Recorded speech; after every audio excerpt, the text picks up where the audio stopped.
Since we come out of our own country to travel, we will go into Turkey, if you will, and see that country.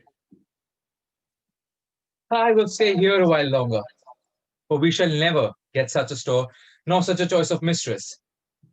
All are kept close in Turkey, that barbarous country. But if they had the custom of Venice, of keeping only their honest women, it would be a charity. For otherwise a man loses his time in courting all those women that will not accept of his love. For how should a man know whether a woman will or will not, having all sober faces, demure countenances, coy carriages, and denying words? But yet they consent at last, for importunity and opportunity, 'tis said, wins the chastest she. Wait, all the rhetoric.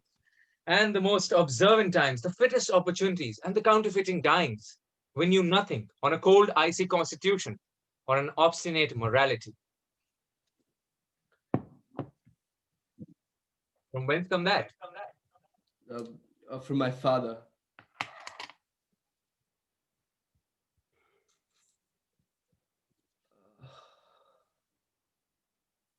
Has your father sent thee money? Yes, but it is to return home, for he had sent me word my sister is married to a very rich, honest, and sweet-natured man. And that also he would have me come home to marry a rich heir, one that is his neighbor's daughter. For my father says he desires to see me settled in the world before he dies, having but us two, my sister and I. Is he sick as he talk of dying? No, but he's old, and that is most certain of death's approach. Is your sister married, say you? Yes. Sorry, Faith, I thought of have married her myself. Why? What hopes could you have to marry her? I was her friend, and that was hope enough. But is she so handsome as fame reports her? I cannot tell, for I never saw her since I was a little boy and she a very child. I being kept strictly at school and from thence the university. And when I was to travel, I went home, but then she was at an aunt's house 100 miles from my father's, so I saw her not. But I must leave off this discourse unless you'll return with me. Oh, no, Faith. You shall go home alone, for I shall not go so soon. Unless my friends had provided me with a rich heiress to welcome home. But because they have not, I shall stay here, enjoy myself, and time with plump Venetians. Fare thee well, friend, and take heed you entertain not a disease.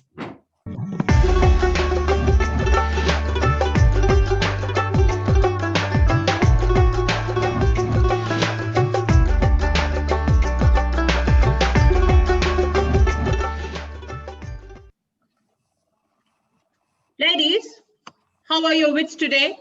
I am sick today, and sickness breaks the strings of wit. Nature gives true wit to very few. For many that are accounted wits are but wit leeches that suck and swell with the wit of other men. And when they're overgorged, they spew it out again. My tongue today is apt to run like an alarm clock, without any intermission. Yet my mind being out of order, my tongue will go out of time, as either too fast or too slow, so as none can tell the true time of sense. For my part, I'm so dull today, as my wit is buried in stupidity, and I would not willingly speak unless my speech could work upon every passion in the heart and every thought in the head. What say you of the chronology of the gods and gallant heroes, which was Homer? I say he was a better poet than an historian. Why, Homer's works are only a poetical history, which is a romance. Romance writers heighten natural actions beyond natural power, as to describe by their wit impossible things, yet to make them sound or seem probable. Nay, Faith, impossible can never be described to be probable. I am sure Homer was out, or else noble persons were not so well bred in his time as they are now in our time, as when he makes them miscall one another, giving one another ill names like dog and like names, wherein In our times, when noble persons meet to fight, they bring compliments in their mouth and deaths in their hand. So as they strive as much in civility as in courage. Indeed, true valor is civility. For my part, I can never read Homer upon a full stomach. For if I do, I'm sick to hear him describe their broiled, roast, and boiled meats. For my part, I can read him at no time. For my stomach's always so weak, as the discourse of the large thighs of beef and mutton with a larded fat suffocates my spirits and makes me ready to swoon. For the discourse makes me imagine I smell the strong savor of gross meats and the drunken savor of wine. They had meat fit for soldiers and not ladies.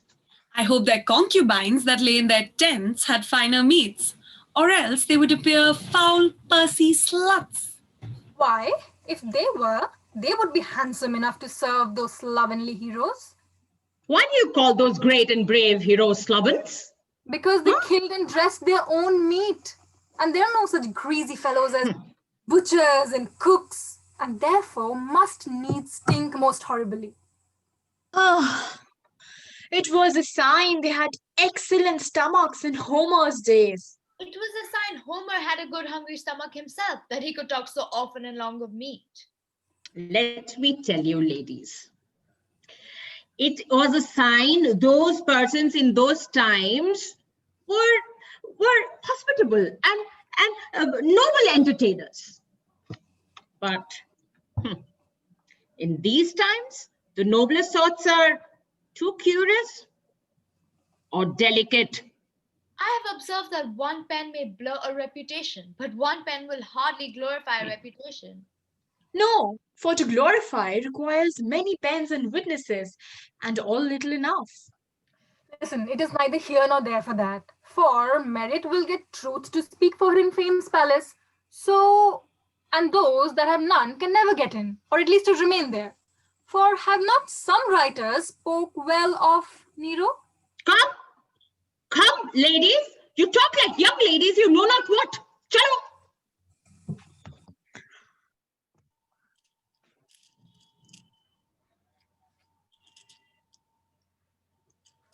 You're always at work.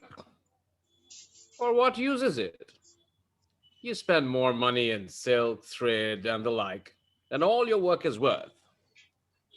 I'm now making you bands. Pray let my bands alone, for I'm sure they will be so ill-favored as I cannot wear them. Do not condemn them before you've tried them. You may make them, but I will never wear them. Well, I will not make them, since you dislike it. Sure.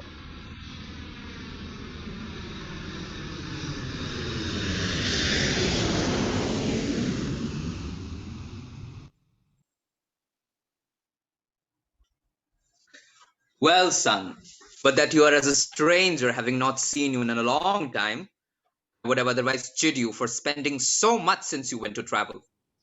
Sir, traveling is chargeable. Oh, look you, son. I've increased my family since you went from home. Your sister's beauty hath got me another son. And I make no question, but my brother's noble and gallant actions will get you another daughter. Well, son, I must have you make haste and marry, that you may give me some grandchildren to uphold my posterity. For I have but you two. And your sister, I hope, will give me a grandson soon. Her maid says she's sick in the mornings. This is a good sign that she's breeding. Although she will not confess it.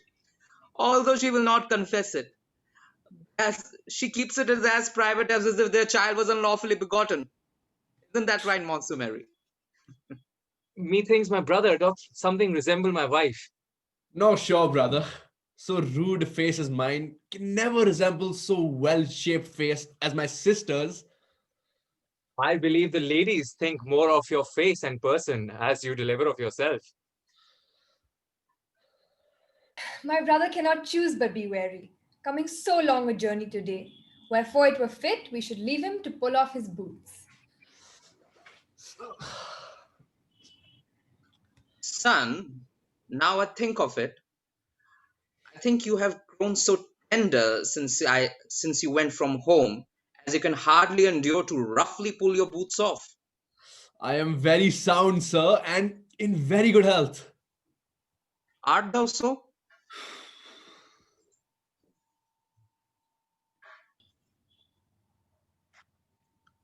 Lord, how ill-favored you're dressed today. Why? I'm cleanly. You would need to be so, for if you were so ill-favoredly dressed, and sluttish too, it were not to be endured. Well, husband, I will strive to be more fashionably dressed.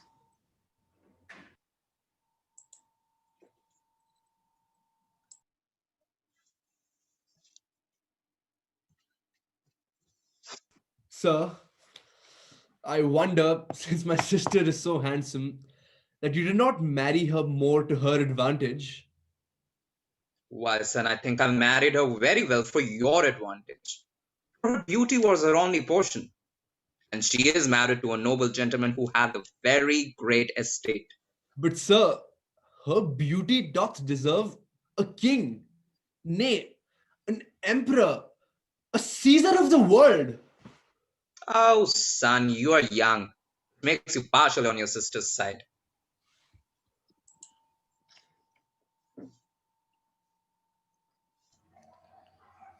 Wife, I have some occasion to sell some land, and I have none that is so convenient to sell as your jointure. But all my friends will condemn me for a fool if I should part with my jointure. Why will you not part with it then? I do not say so, for I think you so honest a man that if you should die before me, as heaven forbid you should. Nay, leave your prayers. Leave your prayers. Well, husband, you shall have my jointure. Yes, if I shall, go fetch it. Jointure.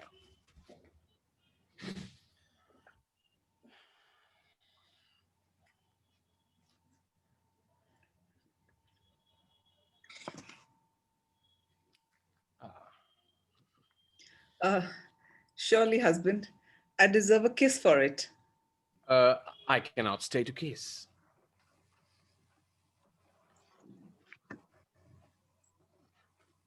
Come, ladies. What will you discourse of today?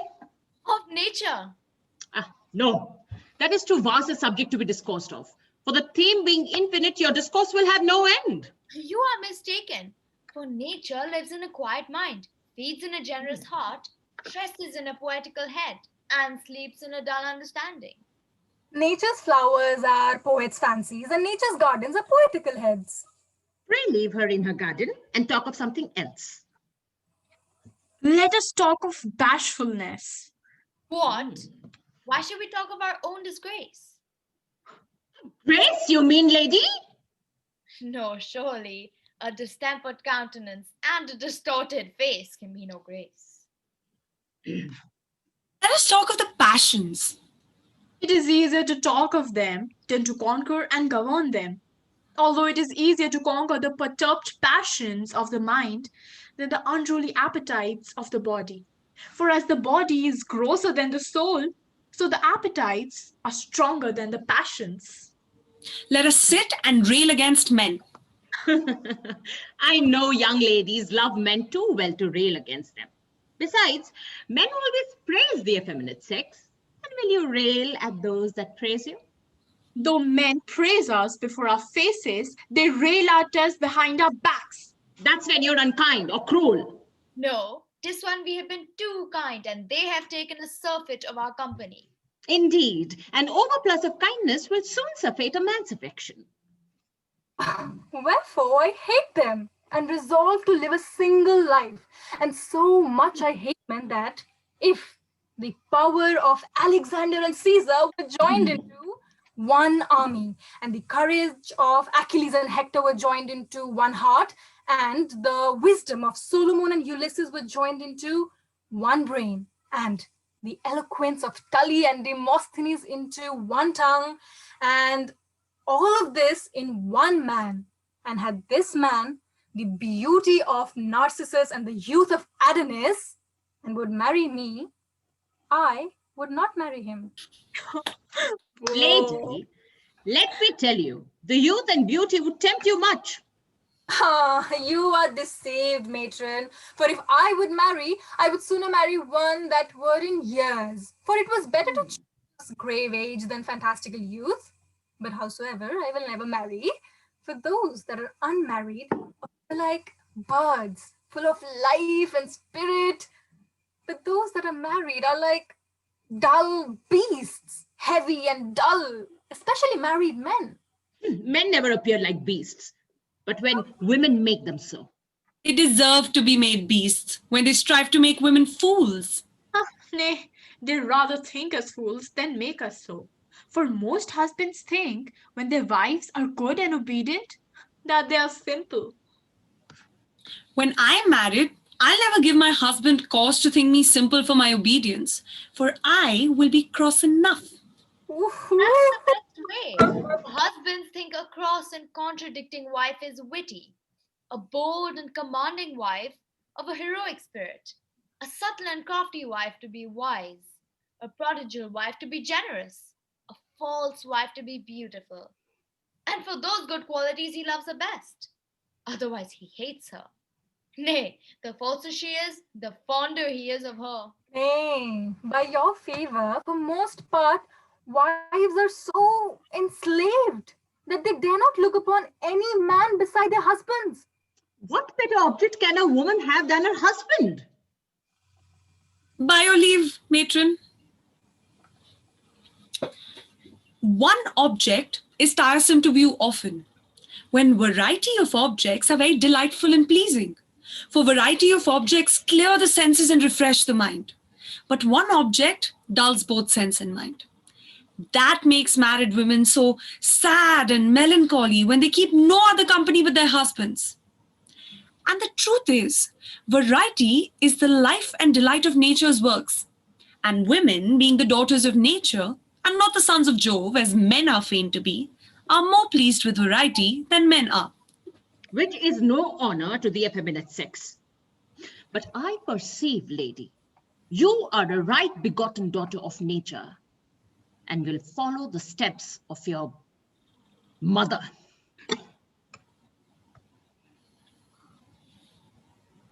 Yes, or I should be unnatural, which I will never be.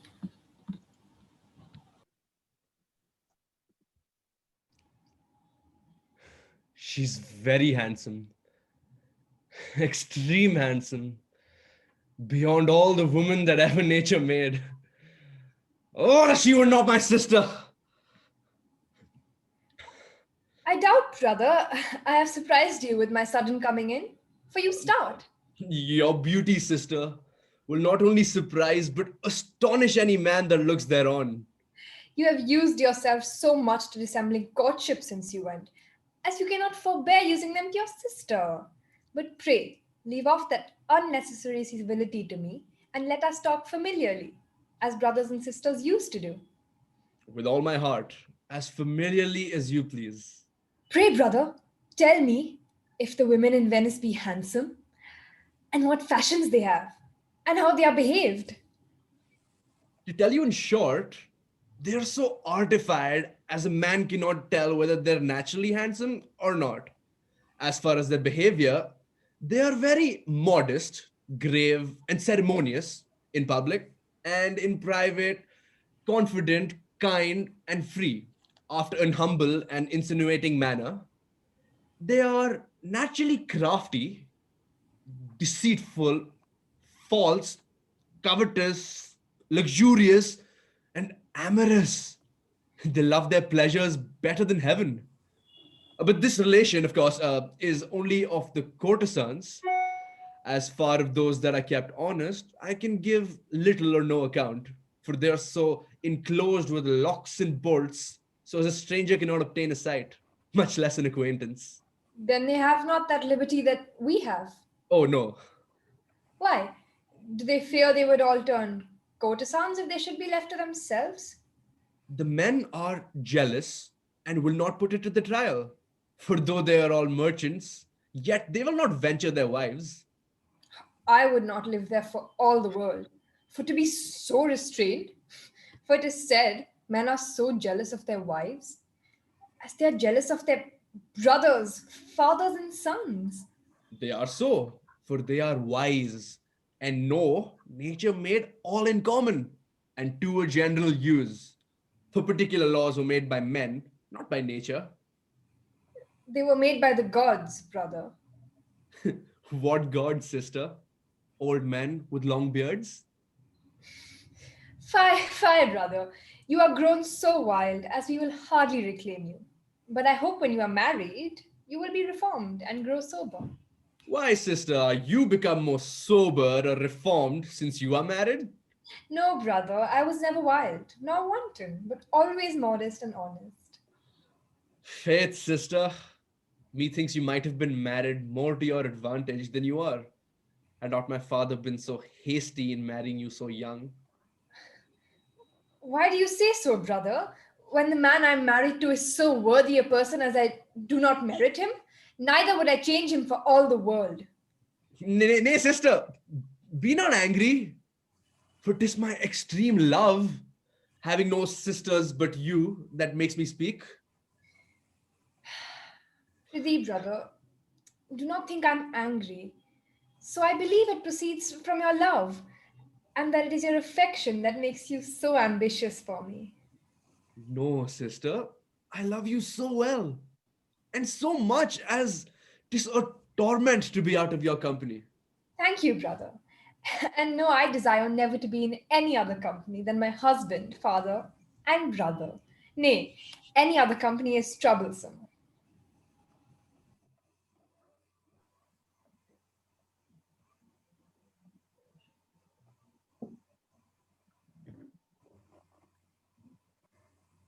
It's a strange forgetfulness not to come near me in 2 hours, Nan.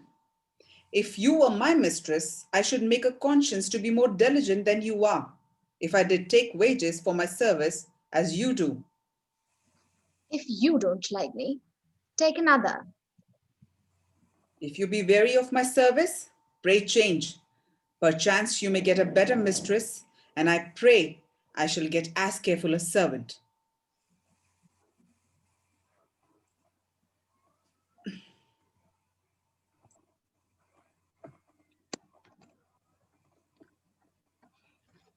Come, ladies.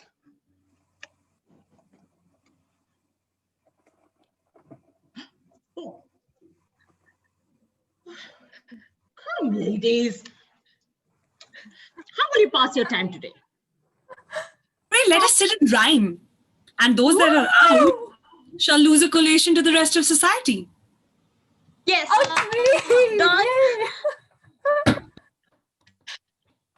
Love is both kind and cruel, as fire unto fuel. It doth the embrace and burn, gives life and proves that's earn. Jade!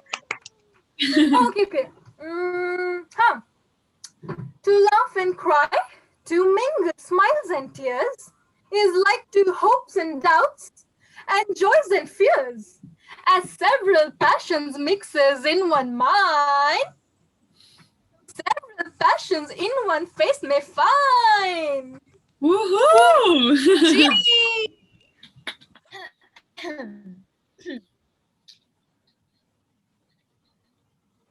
A flattering tongue and a false heart, a kind embrace which makes me start, a beauteous form, a soul that's evil, is like an angel, but a devil. To love and hate both at one time and in one person, both to join. To love the man but hate the crime is like to sugar put to brine.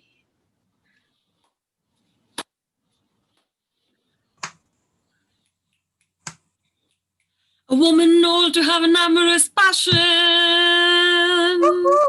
A Puritan and fantastic passion.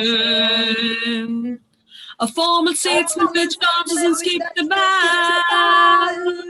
And a bold fellow which is of countenance hand.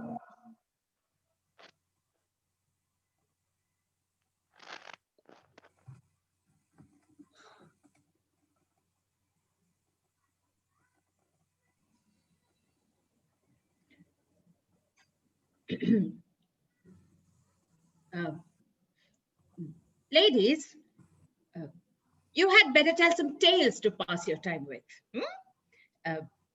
For your rhymes are not full of wit enough to be delightfully sociable. Agreed. Let us tell some tales. Once upon a time, honor made love to virtue. A gallant and heroic lord he was, and she a sweet, modest, and a beautiful lady.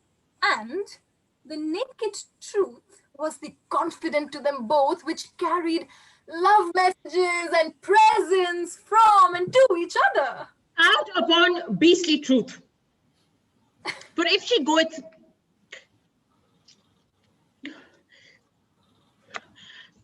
naked, I dare say she is a wanton wench, and virtue, I dare swear she is little better than herself, if she keeps her company, or can behold her without winking.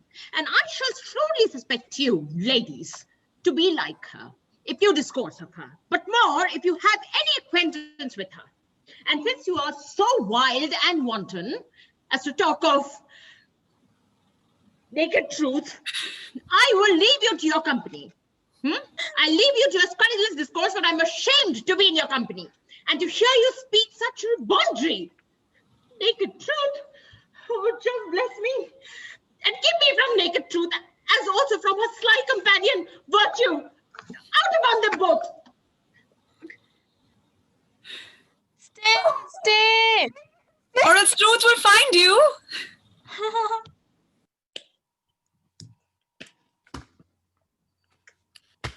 What's the reason you turn away, Nan? Why?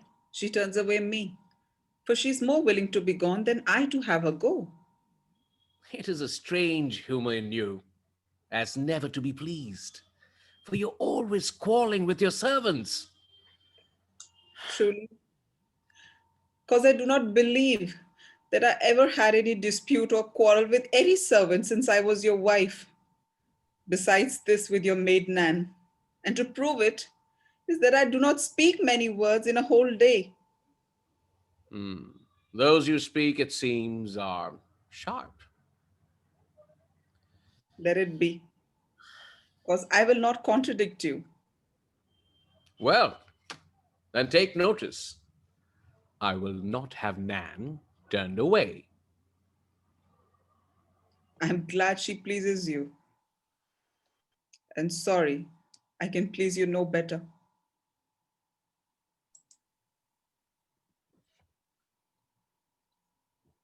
Oh, my spirit moves with a disordered haste. My thoughts tumultuously together throng, striving to pull down reason from its throne and banish conscience from the soul.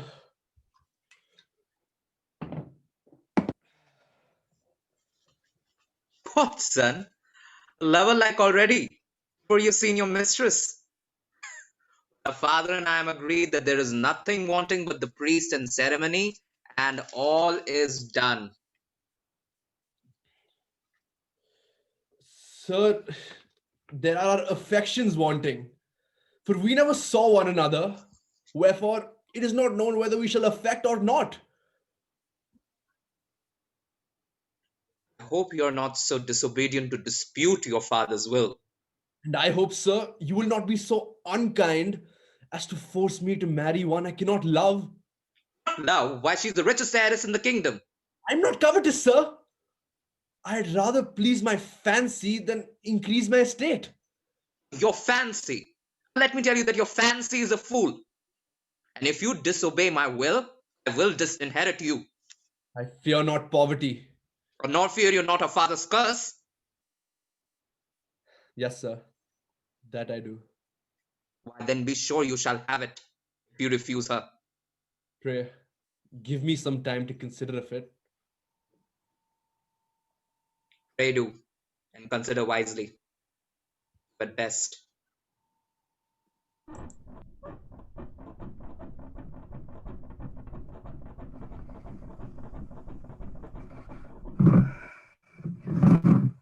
Madam, I wonder at your patience that you can let Nan not only be in the house, for she is more in his chamber than in yours, but to let her triumph and domineer, to command all as chief mistress, not only the servants, but yourself, as if you are come to be at her allowance. How should I help it, Joan?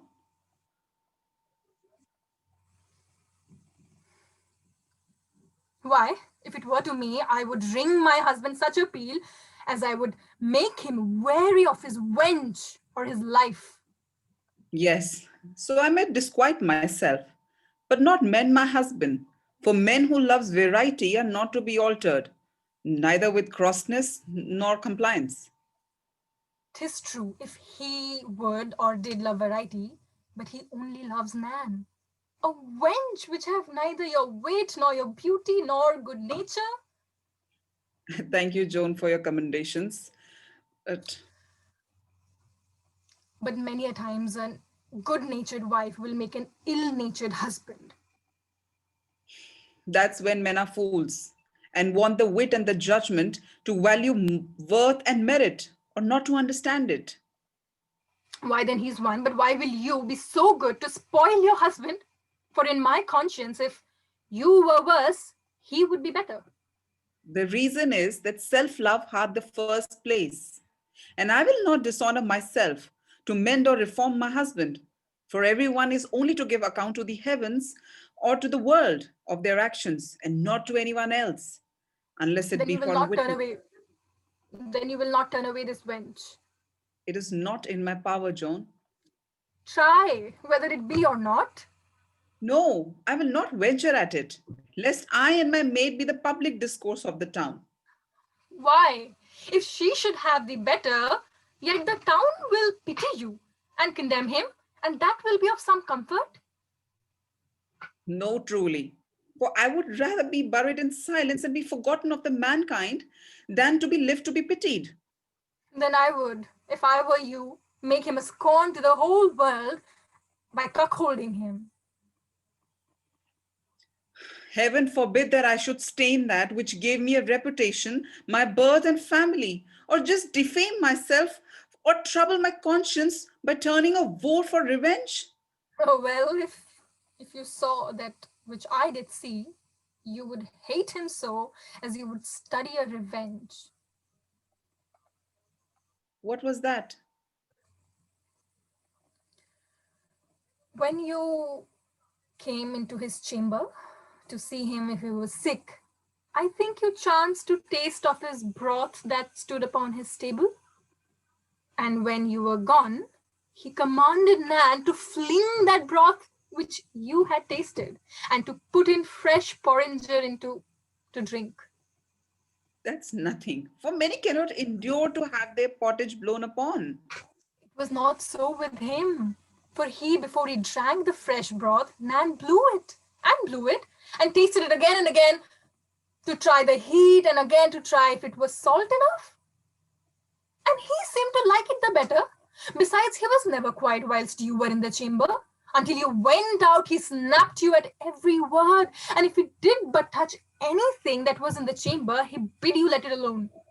And at last, he bid you go to your own chamber and seemed well pleased when you were gone. Alas, those that are sick are always froward and peevish. But Preeti Joan, have more charity to judge and have less passion for me, huh? Madam,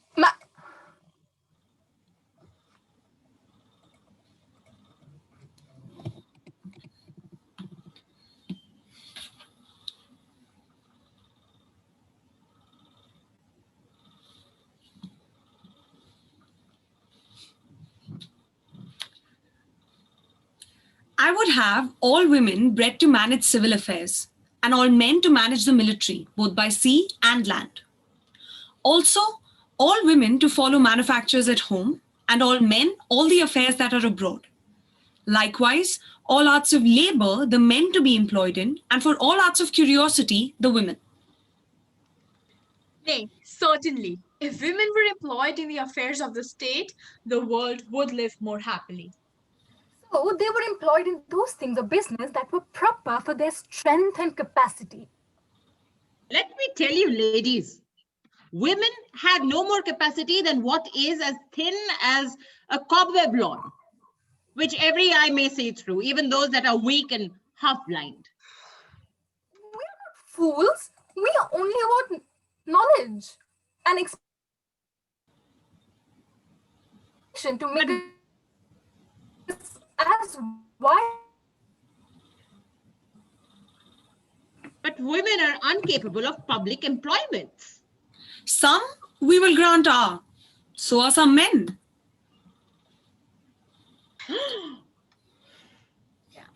For some are neither made by heaven, nature, nor education fit to be statesmen. Education is the chief. Good statesmen are bred in courts, camps, and cities, and not in bars and in pulpits. And women are bred in courts and cities. They only want the camp to give them the perfect state breeding. Certainly, if we had that breeding and did govern, we should govern the world better than it is. Yes, for it cannot be governed worse than it is. For the whole world is together by the years, all up in wars and blood, which shows there's a general defect in the rulers and governors thereof. Indeed, the state councillors in this age have more formality than policy and more plausible words than rewardable deeds, in so much as they are like fiddlers that play artificially and skillfully, yet it is but a sound which they make and give, and not real presences. You say true. Tis strange, ladies, to hear how you talk without knowledge. Neither is it fit for such young ladies as you are to talk of state matters. Your discourses should be of plays and balls and such like recreations fit for youth.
Daughter, how do you like him? Sir, I like whatsoever you approve of. But setting aside your dutiful answer to me, tell me how you affect him. If I must confess, sir, I never saw any man I could love but him. You have reason, for he is a fine gentleman. But, sir, he doth not appear to fancy me so much, or so well as I fancy him. It's a sign, child. Thou art in love.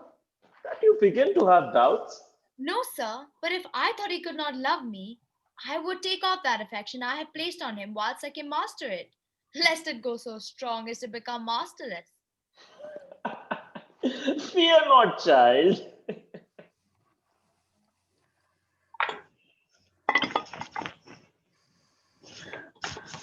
I doubt my lady will die, Joan. I fear so, for when the doctor, when he felt her pulse, shook his head, which was an ill sign. It is a high fever she is in. The doctor says a high continual fever. She's a fine lady. 'Tis pity she should die.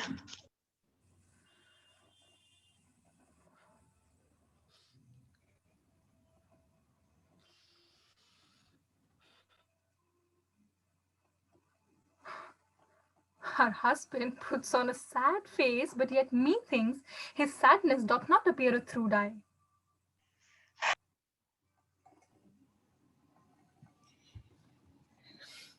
Now you have seen Lady Amor, brother. Tell me how you like her. It were a rudeness to your sex if I should say I dislike any woman.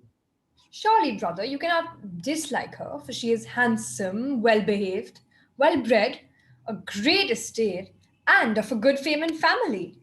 And may she have a husband answerable. Why, so she will, when she marries you. I cannot equal her virtues, nor merit her beauty. Wherefore, I will not injure her with marriage.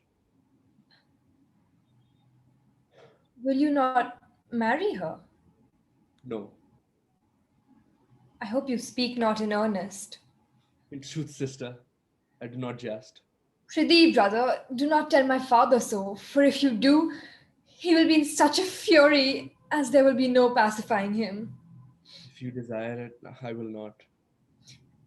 First, reason with yourself and try if you can persuade your affections. Affection, sister, can neither be persuaded either from or to. For if they could, I would employ all the rhetoric I have to convince them. Oh, sister!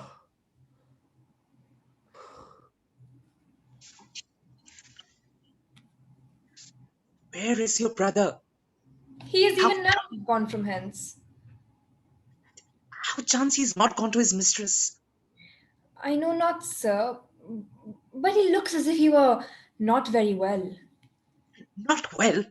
He's a foolish young man and one that hath had his liberty so much as he hates to be tied in wedlock bonds. I will go rattle him. Pray, sir, persuade him by degrees, and be not too violent at first with him. By the maskell thou givest me good counsel, and I will tempt him gently.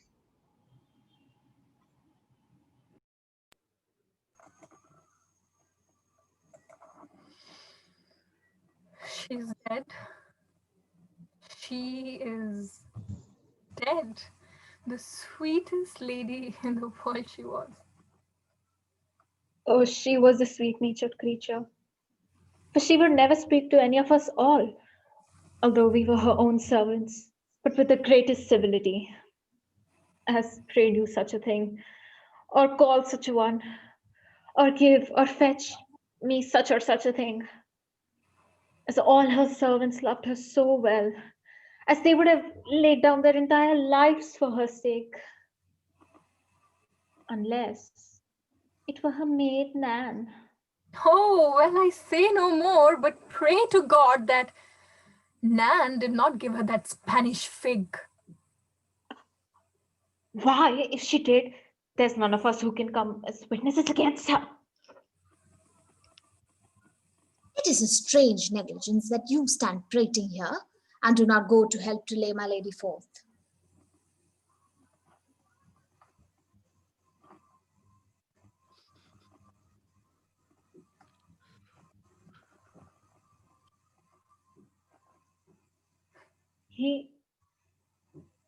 He weeps? I do not think he loved my lady so well. That's nothing. For most love the dead better than the living, and many will hate a friend when they are living and love them when they are dead.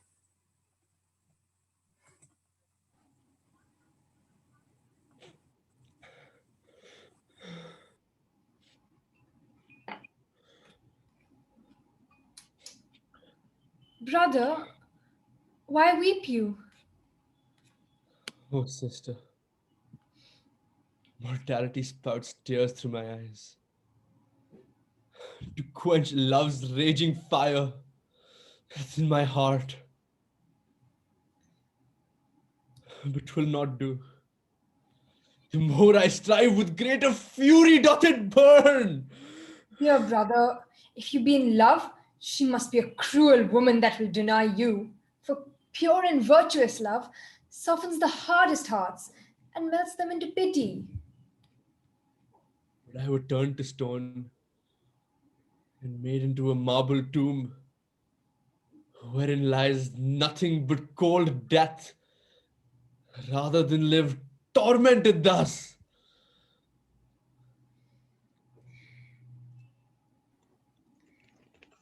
Heaven, keep my fears from proving true.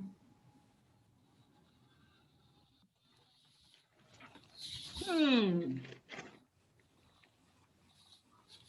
is said that Malateste is a widower. Why then there's a husband for me.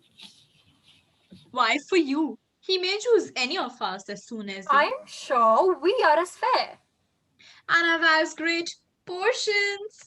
and are as well bred as you are. Well, I know that he's allotted to my share. Pray do not fall out about him, for surely he will have none of you all. But it is said he shall marry his maid. Why, he's not so mad. For though his maid served to vex and grieve his wife into her grave, as also to pass away idle hours with him, yet he will not marry her, I dare warrant you. For those that are married must take such as they can get, having no liberty to choose. But once they're free from wedlock's bonds, they may have choice.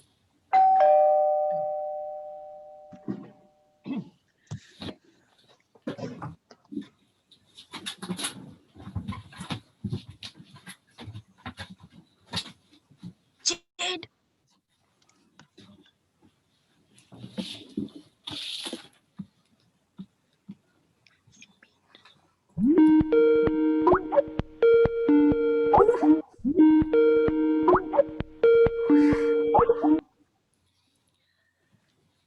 So, sir, you're welcome. For you may resolve a question that is in dispute amongst us. What is it, lady? The question is whether you will marry your maid or not. No, sure. I cannot forget myself nor my dead wife so much as to marry my maid. Faith, that is some kindness in husbands, that they'll remember their wives when they are dead, although they forget them whilst they live. A good wife cannot be forgotten, neither dead nor alive. By your favor, sir, a bad wife will remain longest in the memory of her husband because she vexed him most. In my conscience, lady, you will make a good wife. If you think so, you had best try. Shall I be accepted, lady? I know no reason I should refuse, sir. For report says you have a great estate. And I see that you're a handsome man.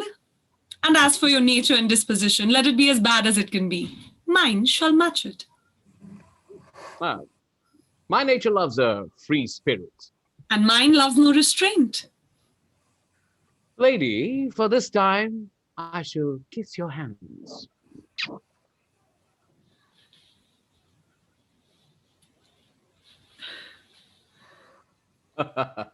And if you will give me leave, I shall visit you at your lodging.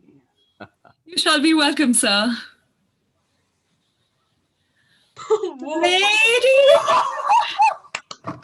Did not I tell you I should have him?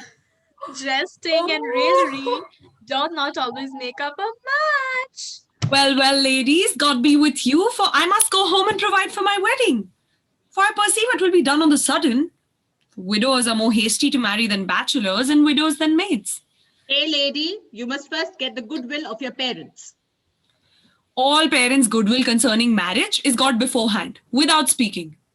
If the suitor be rich, and if he prove to be a good husband, then they brag to their acquaintance, saying how well they have matched their child, making their acquaintance believe it was their industry and prudence that made the match, when the young couple were agreed even before they knew or guessed at such a match.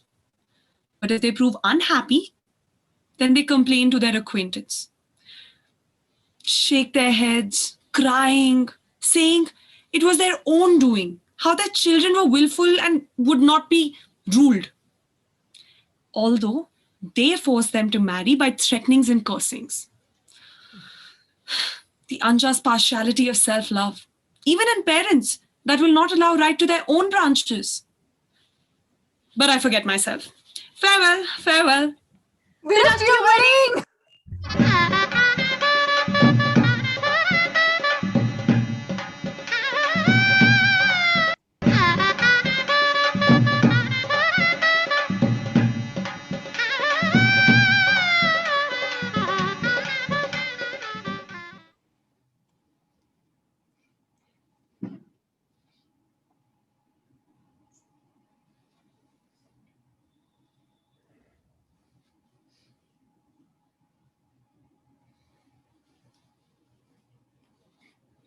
Why do you follow me with sighs fetched deep and groans that seem to render your heart in two?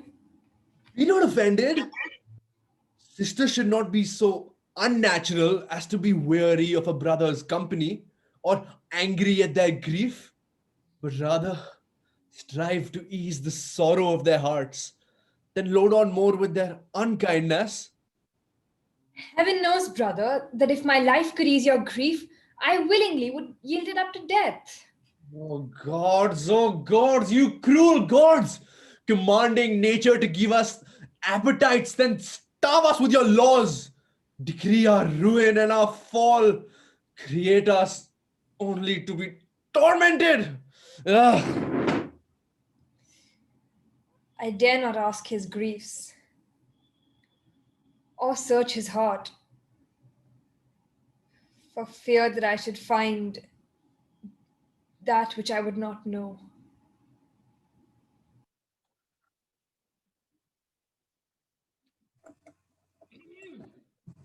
Our new lady is coming home, wherefore you must get the house very clean and fine. You, Modropian, In the chamber wherein my master and lady must lie, you must hang up the new suit of hangings wherein is the story of Abraham and Sarah and her maid. And you, Pantlo, must have a care that the glasses be well washed and that the lemons, oranges, bread, salt, forks, knives, and glasses be placed after the newest mode. Oh, Mistress Nan, you have prevented me, for I was going to seek you out to let you know our new lady will be here before night. Wherefore you must see that the linen be fine and the sheets be well dried and warmed, and that there be in my lady's chamber all things necessary. Let her command one of her own maids, for I am none of her servant. Oh, whose servant are you then? The man who hired me and pays me my wages. I never saw her, nor she me. But all his servants are my ladies, for man and wife divide not their servants, as to say, those are mine and these are yours. Why, I'm sure in my other lady's time, all the servants were his and none my lady's, for she had not power to take or turn away anyone. The more was the pity, for she was both virtuous and wise, besides beautiful and well-bred, rich and honorably born, and of a sweet disposition. But 'tis said that this lady hath such a spirit as she will share in the rule and government. Yes, yes, for a little time, as long as honey month lasts. I dare warrant you, she shall reign nor rule no longer. Come, my friends, let's everyone about our several affairs.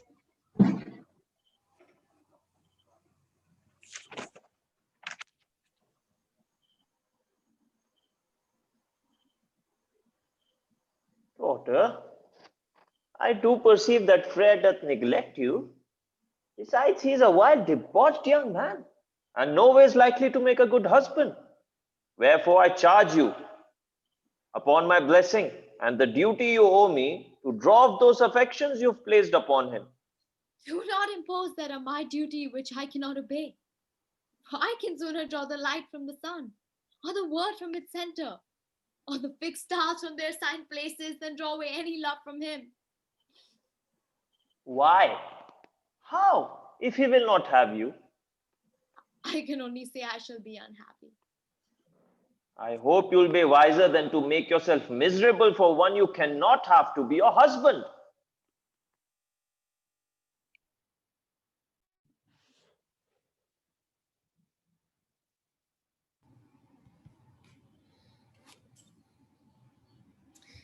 Dear brother, why do you kneel and weep to me? My tears, like distressed petitioners, fall down to the ground and at your feet crave mercy. It is not life that they ask, but love that they would have. Why, so you have. For I do vow to heaven, I love you better than ambitious men love power, or those that are vainglorious love of fame. Better than the body loves health, or the life loves peace. Yet still you love me not as I would have you love. Why, how would you have me love? As husbands love their wives, or wives their husbands. Why, so I do. And will you lie with me? How? Would you have me commit incest? Sister, follow not those foolish binding laws which frozen men have made, but follow nature's laws, whose freedom gives a liberty to all. Heaven bless your soul, for sure you are possessed with some wicked spirit that uses not to wander amongst men. Sister, be not deceived with empty words and vainer tales, made only at the first to keep the ignorant vulgar sort in awe, whose faith, like to their greedy appetites, take whatsoever is offered, be it near so bad or ill to their stomachs. They never consider, but think all the good they can get down. So whatsoever they hear, they think 'tis true, although they have no reason or possibility for it. But learned and knowing men, wise and judicious men, holy and good men, know that this you ask is wicked. They do not know it, but they believe as they are taught. What is taught men in their childhood grows strong in their manhood. And as they grow in years, so they grow in superstition. Thus, wise men are deceived and cozened by length of time, taking an old forgotten deed to be a true sealed bond. Wherefore, dear sister, your principles are false, and therefore your doctrine cannot be true. Heaven has taught that doctrine, wherefore we cannot err. Heaven considers us no more than beasts that freely live together. Oh, that I should live to know my only brother turned from man to beast. I'm glad the ice is broke, and that a fury rages, not like fire.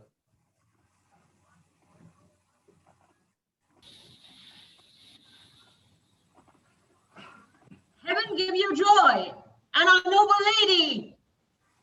Yes. What? Is this your best house? Yes. And is it not a good one, sweet? Fie upon it. I hate such an old-fashioned house. Wherefore pray pull it down and build another more fashionable. I would have all the lower rooms vaulted and the upper rooms flat-roofed. And then to take 1 or 2 fields about your house and make large gardens, wherein you may plant groves of myrtle. As also walks of green turf, and those to be hanging and shelving as if they hung by geometry. And waterworks and fountains, and those waterworks to imitate those birds in winter that only sing in summer. But this will cost a great sum of money. That's true, husband, but to what use is money unless to spend? But it ought to be spent prudently. Prudently, say you? Why, prudence and temperance are the executioners of pleasure and the murderers of delight. Wherefore I hate them, as also this covetous humor of yours.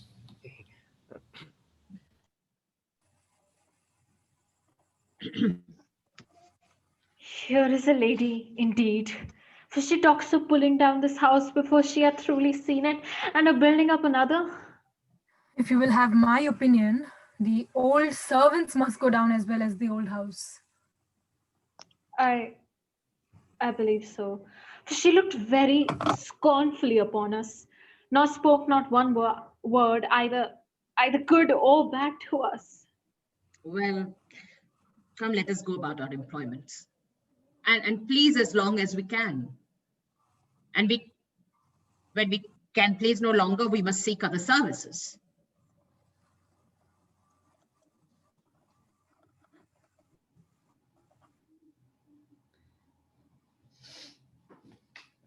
Do not pursue such horrid acts as to whore your sister, cuckold your brother-in-law, dishonor your father, and brand your life and memory with black infamy. Good brother, consider what a world of misery you strive to bring upon yourself and me. Dear sister, pity me and let a brother's pleading move your heart, and bury not my youth in death before the natural time. 'Tis better you should die and in the grave be laid than live to damn your soul. To kill myself will be as bad a crime. Oh no, for death anyway is more honorable than such a life that you would live.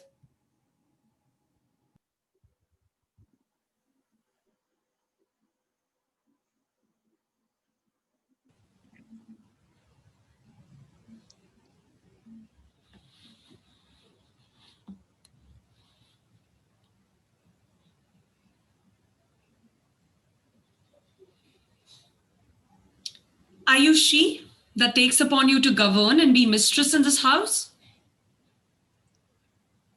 Why, I do. But that I did in the other lady's time. Let me tell you, you shall not do so in my time. Nay, you shall have no doings. Wherefore, get you out of the house. I will not go. No, but you shall. Yes, madam. Go you and get one of those servants I brought with me.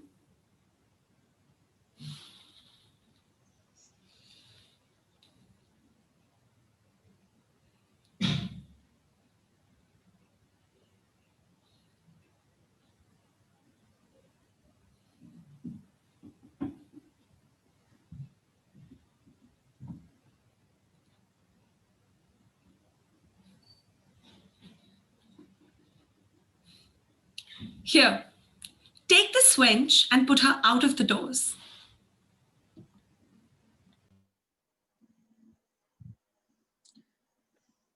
You rogue, you touch me and you dare, I shall have one to defend me. I defy your champion.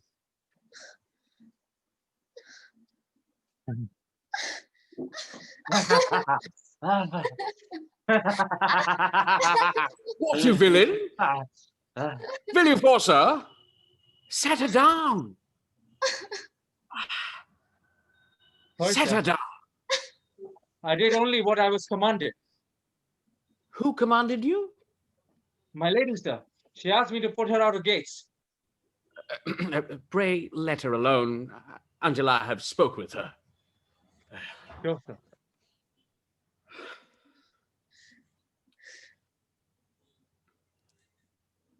What's the matter, Nan? Only your wife dislikes of my person, for it could not be through any neglect of my service, or faithful diligence, or humble duty, but through a passionate humor, because she had heard you were heretofore to favor me. But now we are very honest, Nan. Yes, the more unkind man you, to win a young maid to love, and then to turn her away in disgrace? I do not turn you away. Yes, but you do, if you suffer her to turn me away. How should I help that? For she had such a strong spirit as not to be controlled. Oh, sir, if you bridle her, you may guide her as you will. How should I bridle her? Why, put her to her allowance and take the government of your family out of her hands, as you did to your former lady. My other wife was born with a quiet, obedient nature, and this one with a high and turbulent nature. And if I should cross her high working spirit, she would go mad. Then why you would have a good excuse to tie her up? Her friends would never suffer me. Besides, the world would condemn me and account me a tyrant. Why, it is better to be accounted a tyrant than a fool. Oh no, For men ought to be sweet and gentle-natured to the effeminate sex. I see by you that the worse that men are used, the better husbands they make. For you were both unkind and cruel to your other lady. Neither could you find, or at least would not give such arguments for her. Will you rebuke me for that which you persuaded me unto, by dispraising my wife unto me? Alas, sir, I was so fond of your company that I was jealous of even my lady. And love is to be pardoned. Wherefore, dear sir, turn me not away. For heaven knows I desire to live no longer than when I can have your company. I wish I were blind, if I might not be where I may see you. And my heart leaps for joy whensoever I hear your voice. Wherefore, good sir, for love's sake, pity me. Well, I will speak to my wife for you. Well, if I can but get him but dance once, to kiss me again, which I will be industrious for. I will be revenged of this domineering lady. I hope I shall be too crafty for her.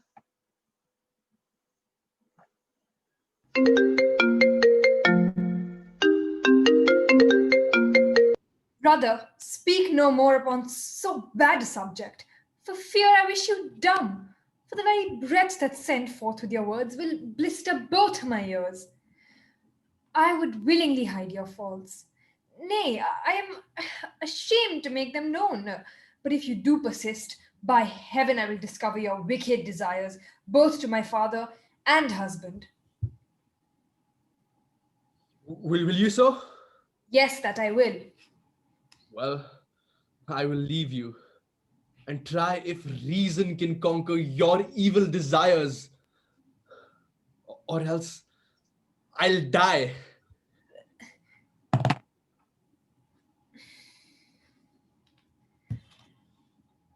Heaven, pour some holy balsam into your festered soul.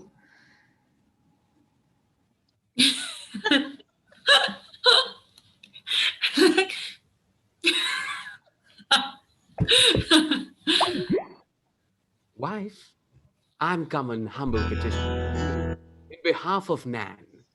She hath been a servant here ever since I was first married to my other wife.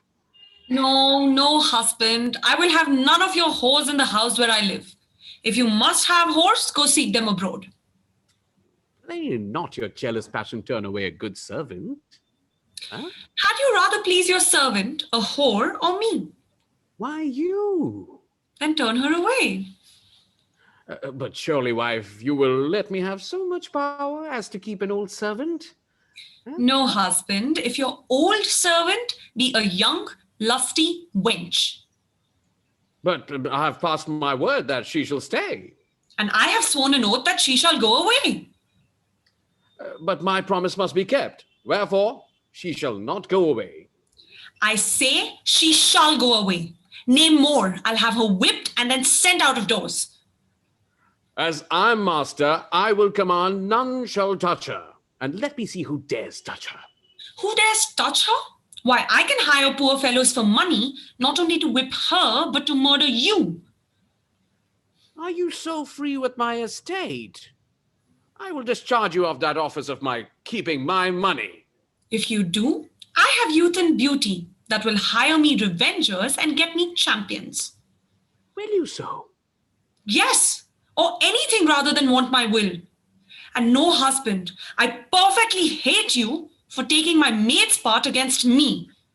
Nay, pretty wife, be not so choleric. For I said all this but to try thee. You shall prove me, husband, before I have done.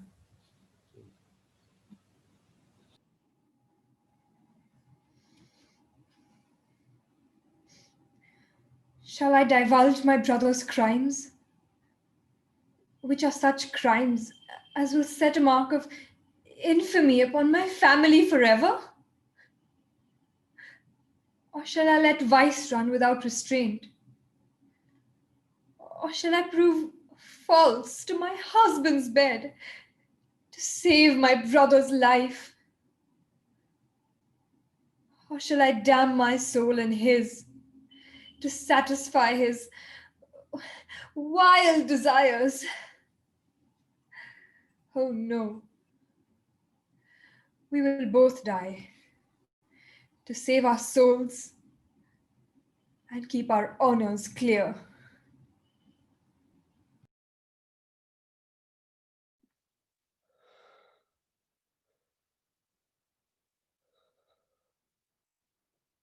The more I struggle with my affections, the weaker do I grow for to resist. If the gods had any power, they would give me strength. Or were they just, they would exact no more than I could pay. But if they cannot help, or will not help me, furies rise up from the infernal deep and give my actions aid. Devils assist me, and I will grow you to be more evil than you are. And when my black, horrid designs are fully finished, then take my soul, which is the quintessence of all wickedness, and squeeze some venom forth upon the world that may infect mankind with plagues of sins. Their multitudes will bury mine, or count me as a saint, and offer at my shrine.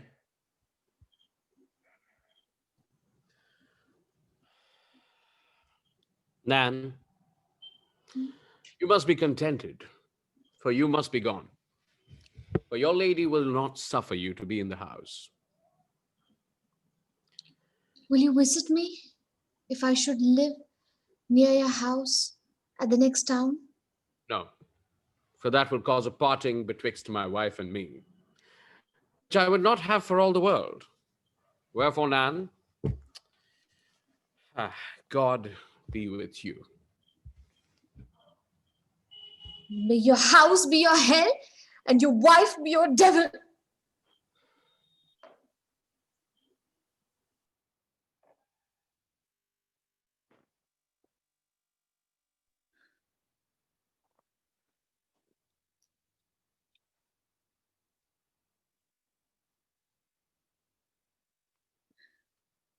Daughter.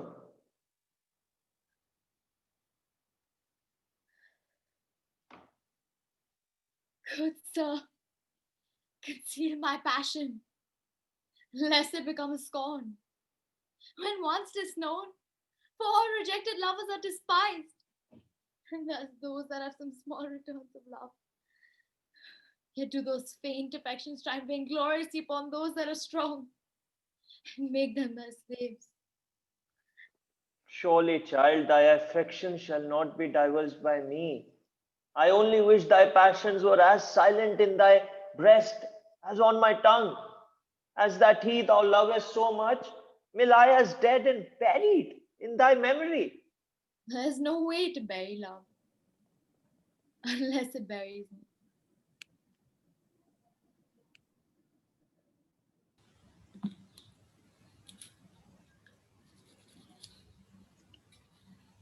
Did your ladyship send for me? Yes. Go to the metropolitan city and there try all those that trade in vanities and see if they will give me credit in case my husband should restrain his purse from me. And tell them they may make my husband pay my debts. The next is, I would have you take me a fine house in the city, for I intend to live there, not in this dull place where I see nobody but my husband, who spends his time sneaking after his maid's tails, having no other employment. Besides, solitariness begets melancholy, and melancholy begets suspicion, and suspicion jealousy, so that he grows amorous with idleness and jealous with melancholy. Thus he had the pleasure of variety, and I the pain of jealousy. Wherefore, be you industrious to obey my command. I shall, madam. What will your ladyship have for your supper? Whatsoever is rare and costly.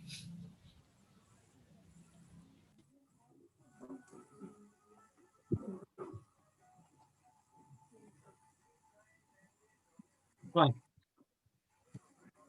I am come to rob your cabinet of all the ribbons that are in it. For I have made a match betwixt Monsieur La Whip's nag and your brother's barb. And he said that he shall not run unless you provide him with your ribbons, for he is persuaded that your ribbons will make him win. Those ribbons I have, you shall have, husband. But what will my brother say if his barb should lose the match? I asked him the same question, and he answered that if his barb lost, he would knock his barb's brains out. Where is my brother? But he's with your father, and such a good companion he is today, and so merry, as your father is so fond of his company, in so much as he hangs around his neck as a new married wife. But I can see the chief reason is that your brother has consent to marry Lady Amor. I'm glad of that with all my soul. But he's persuaded that if he must marry, it should be by your persuasions.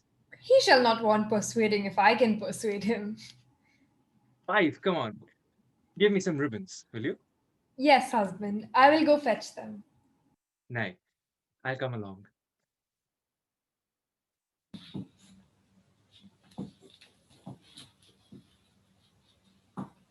I hear, wife, that you're visiting the metropolitan city? Yes, husband. For I find myself much troubled with the spleen, and therefore go to try if I can be cured. Why? Will the city cure the spleen? Oh, yes, for that is the only remedy. For melancholy must be diverted with divertisements. Besides, there are the best physicians. I will send for some of the best and the most famous physicians from thence, if you will stay. By no means, for they will exact so much upon your importance that they will cost more than their journey is worth. I find there is no crossing her. She will have a will.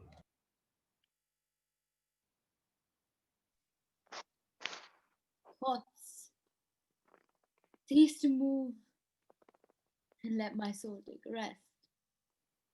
Or let the damps of grief quench out life's flame. My dear child, do not pine away for love, for I'll get thee a handsomer man than Frere. Sir, I am not so much in love with this person as to dote so fondly thereon. What makes you so in love with him then? For you Lovers, have no... lovers can seldom give a reason for their passion. Yet mine grew from your superlative praises. Those praises drew my soul out my ears to entertain his love. Since my soul misses of what it will not return, it's left my body empty to wander like a ghost in gloomy sadness and midnight melancholy. I did mistake the subject I spoke of. The substance being false, those praises were not current. Wherefore, lay them aside and fling them from thee. I cannot. They are minted and have love stamp. And being out increases like the interest money, and has become so vast to some as I believe all praises past, present, or what's to come, or can be, are too few for his merits and too short of his worth. Rather than praise him, I wish my tongue had been forever dumb. Oh, wish not so, but rather I had been forever deaf.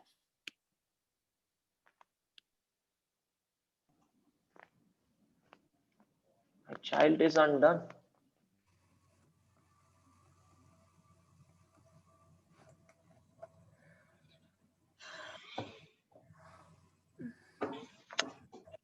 He looks so lean and pale, as I doubt he's in a consumption. If he takes something to heart, whatsoever it is. I doubt he's jealous. He hath reason. For if my lady doth not cuckold him, yet she gives the world cause to think she doth. for she is never without her gallants. There is a great betwixt between Our Lady that is dead and this. Has my wife come home yet? No, sir. I think it be about 12 of the clock. It is past 1, sir. Oh, if it be so late, I will sit up no longer watching for my wife's coming home. But I will go to bed,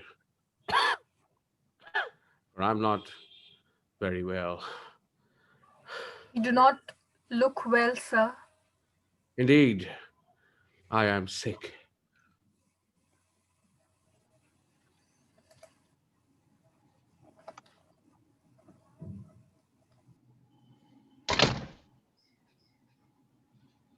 Lord, brother, what is the reason that you are come back so soon?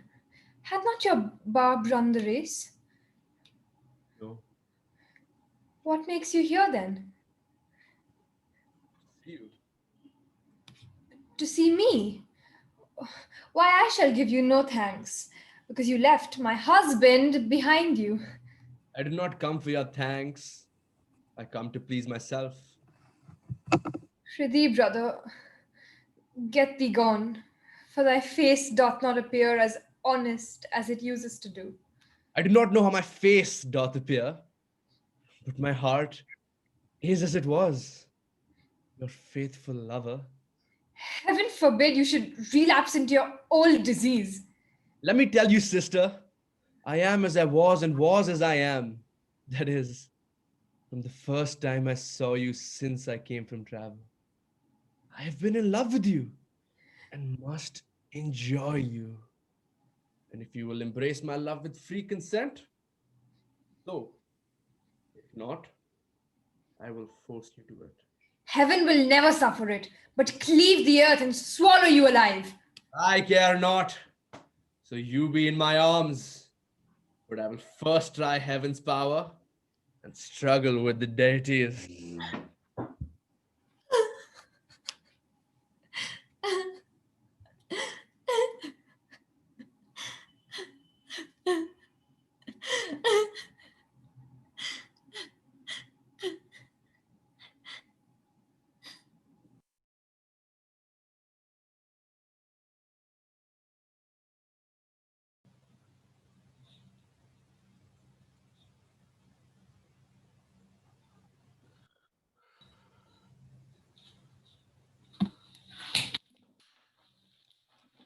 Wife,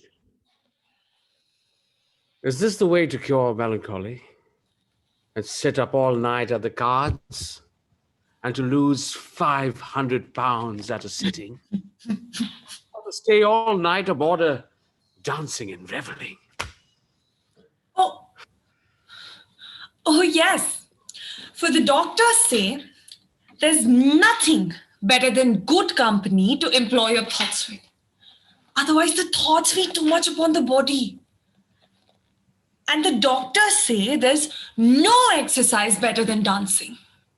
For they meet a good company together, and that adds pleasure to the labor.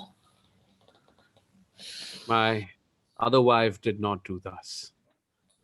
Wherefore she died with melancholy. But I mean to live until I'm old, if good company and mirth will keep me alive. I'm no husband. I'm not so kind-hearted to kill myself to spare your purse or to please your humor. But every wife, good wife, ought to conform herself to her husband's humors and will. But I profess myself no good wife. Wherefore, I will follow my own humor.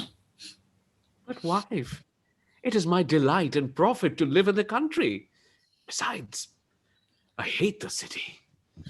And I hate the country.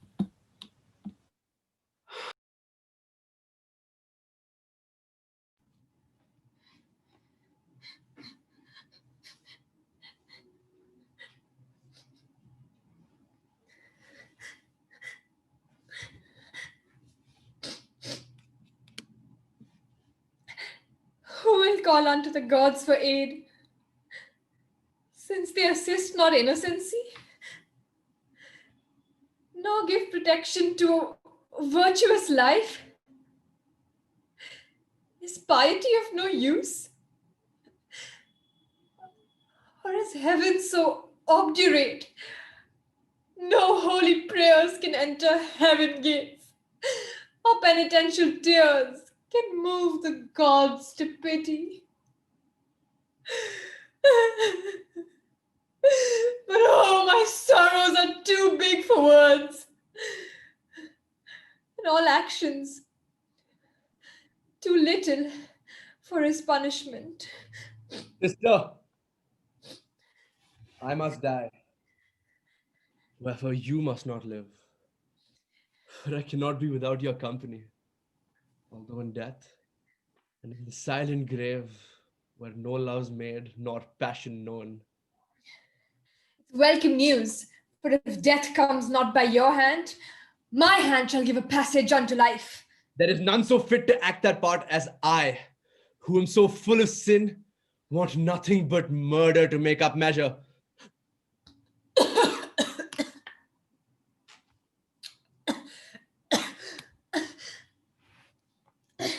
Death, thou art my grief's reprieve, and wilt unlade my soul from heavy thoughts that miserable life throws on, and sinks me to the earth. Brother, farewell. May all your crimes be buried in my grave, and may my shame and yours be never known.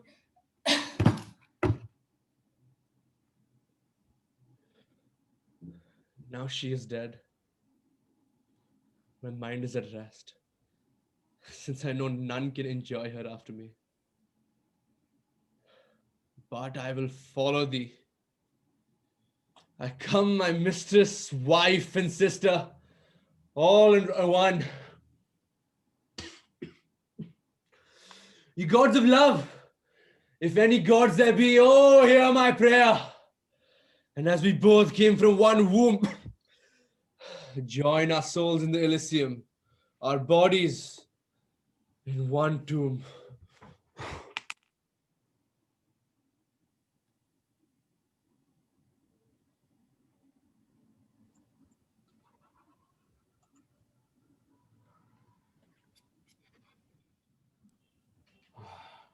In truth, said the spirit, husbands have reason to be jealous of platonic lovers, for they are very dangerous as being not only very intimate and close, but subtle and insinuating. You say well, replied the empress. Wherefore I pray send me the Duchess of Newcastle's soul, which the spirit did, and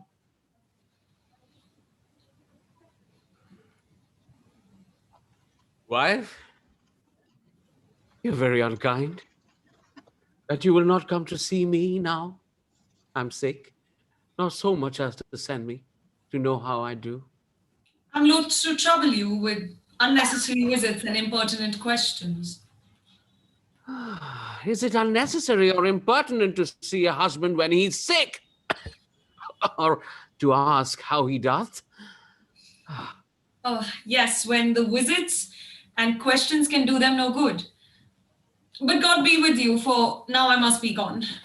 What? Already? Yes, for I doubt I've stayed too long.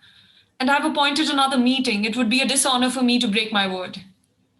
but it will be a more dishonor to be dancing when your husband is dying, lady. What? Will you teach me? Go tutor girls and not me. Let her go. Let her go. Let her go, friend, for her anger will disturb me. I know not what her anger doth you, but her neglect of you doth disturb me. And for my part, I wonder how you can suffer her. Alas, how shall I help or remedy it?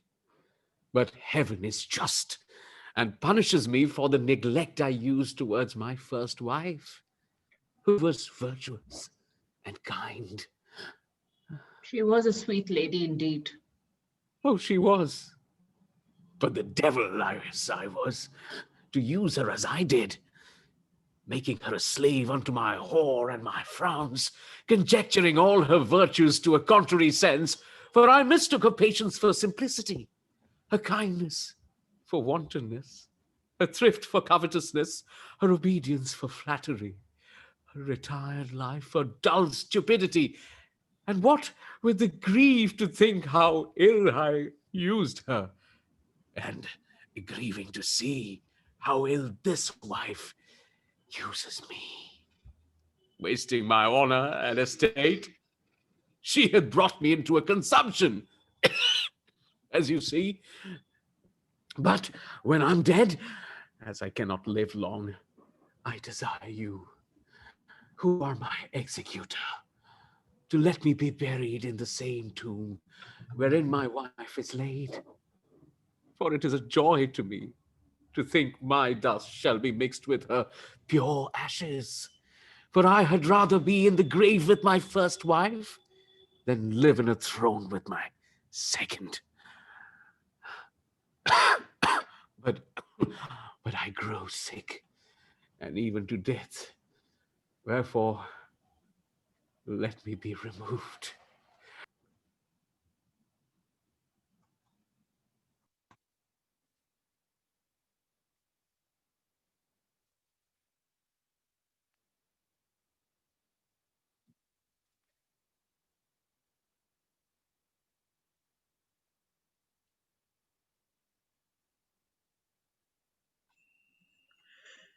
Son-in-law, did your brother say he was very ill? He said he had such a pain on his left side as he could not sit on the horse and must return home again. Heaven bless him, for my heart is so full of fears and doubts, as if it did prognosticate some great misfortune to me. Don't look so pale, Lord. Be not so dejected. I dare warrant you that the news that his barb hath won the race will be sufficient cataplasm to take away his stitch. How doth my son and daughter? I think they are both well, sir. Why, do you not know and yet dwell in the same house? No, indeed not I. For I only saw your son go towards my lady's lodging, but I did not follow to inquire about their healths, for fear they should be angry and think me bold. Where is your lady? In her chamber, I think, sir. Oh, do you but think so? Do you not know? 'Tis a sign that you wait not very diligently. Why, sir? I met your son going to his sister's chamber, and he sent me on an errand. And when I came back, the outward doors were locked, so as I could not go in any ways. Doors locked, say you? Yes, sir. Let them doors be open.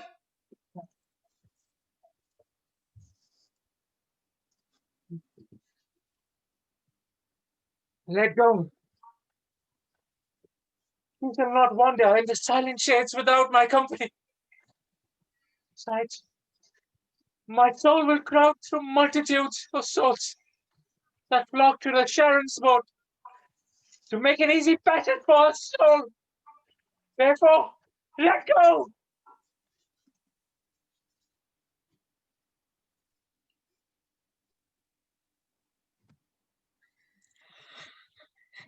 This is so strange an accident that hardly story can mention the like. I wonder how they came murdered, the door being locked, and none but themselves. If it had been thieves, they would have robbed them as well as murdered them. I believe her brother was the thief that did both rob as well as murder. Well, I could tell a story that I heard listening one day at my lady's chamber doors, but I will not. Prithee, tell me. No, I will not. You shall excuse me for this time.